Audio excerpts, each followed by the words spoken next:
Hello! Over the weekend, there was a life event where Wildcard raised money for kids in need and revealed future plans for Ark.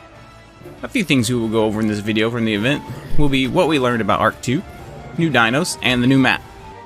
The community voted for Dinopithecus was featured in the event. This gang of monkeys has some special skills that'll make it great for RPing. It can throw poop, disabling tech. It will not affect turrets or gens though.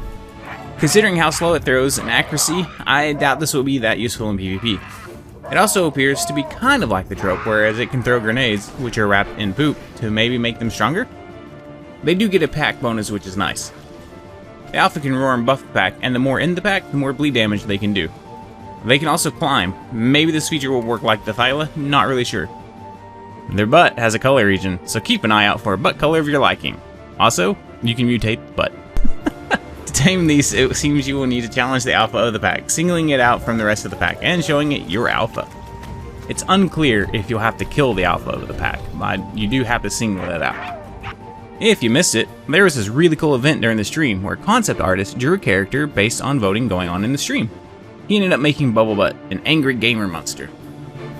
A neat dino that was revealed was the Andrewsaurus. This giant pig-looking dino is temperamental, most likely the same as the bear. According to the dossier, honey calms it down, so it's possible the Andrewsaurus will be tameable with honey, similar to the Rorat. A few things we know about the Andrewsaurus is that it will have an armored saddle. The gun may be an attachment like with the mech, or maybe all saddles come with it. Supposedly it will be able to run on the ocean floor. Since it seems like a land dino, maybe it can hold its breath for a while? We'll have to wait and see on this one. All of the new dinos seem to have a new type of taming rather than knocking them out and feeding them. It is actually a little strange for Wildcard to add that many passive tames at once. Just guessing here, but I feel this is foreshadowing for Ark 2. They are testing new taming methods to see how we react to them and to work out any bugs or issues before implementing them in Ark 2. I wouldn't be surprised if Ark 2 taming is completely different than what we are used to in Ark. Then of course there was the Xenomacrop spawn day reveal. This highly debated flying squirrel has quite a few abilities. It is a shoulder pad that works as a glider, a parachute, it reduces the weight of whatever is in its inventory, and it has the ability to scare small dinos. If you see an Oglin coming, make sure to fear it. It can also carry you upwards, but this will drain its stam really quickly. You can access its inventory without having to drop it, so that's awesome. This tame is also a passive tame, most likely you will need to hand feed it. The Xenomacrops hates bugs and chitin, so if you see any in the area, make sure to kill the bugs before starting the tame. And of course, don't wear chitin armor to tame it, although who wears chitin armor? Next up is the Armagosaurus, and we finally have answers to if this guy will break saddles or not. The Armagosaurus will be slightly smaller than Diplo and has quite a few abilities for PvP. It can shoot spikes out, which do different things based on the mode. You can switch between ice and fire. Ice freezes and slows in an area, while the fire burns an area. The number of shots are limited, and as you fire spikes, you will notice that the spike is actually gone. Once all the spikes are used, you will need to wait for them to grow back, fire more. Players get a short window to run from the spike or destroy it before the effect goes into play. This means that against Gigas, the spikes will most likely be useless. With the player hanging off the side fully exposed, snipers will easily be able to counter this dino as well by simply shooting the player off. To effectively use the Armagosaurus in PvP will require really good positioning and timing. Biggest feature for PvP with this dino will be its ability to reduce saddle armor to the base, which is generally 25 armor. For a short duration. It's possible this will be done with a third mode of firing a spike that specifically reduces armor. We'll have to wait and see. This will allow for countering racers and Bronto soaking. We already have the net gun for Trax and Stegos, but being able to net them and reduce their armor can guarantee getting rid of the soaker fast. The Armagosaurus are supposed to be decent at swimming as well. To tame the Armagosaurus, you will need Callian soup and to follow it around fighting anything that attacks it, or it attacks.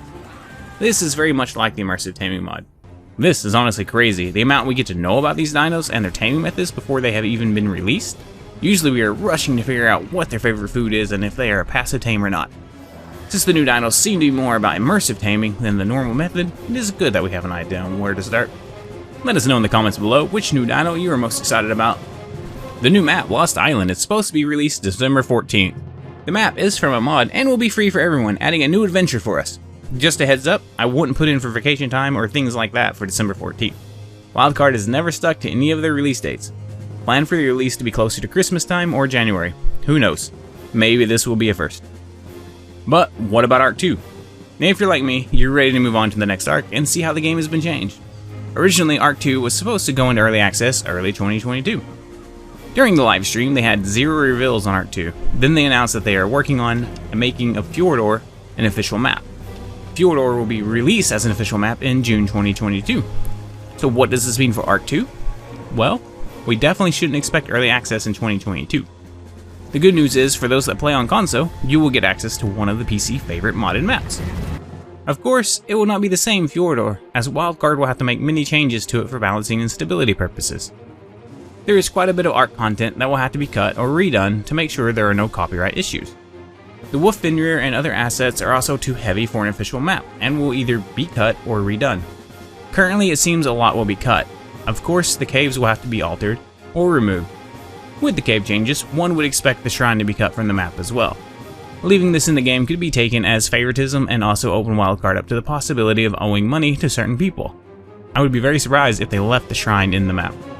If you enjoyed the video, smash that like button. Have an awesome day.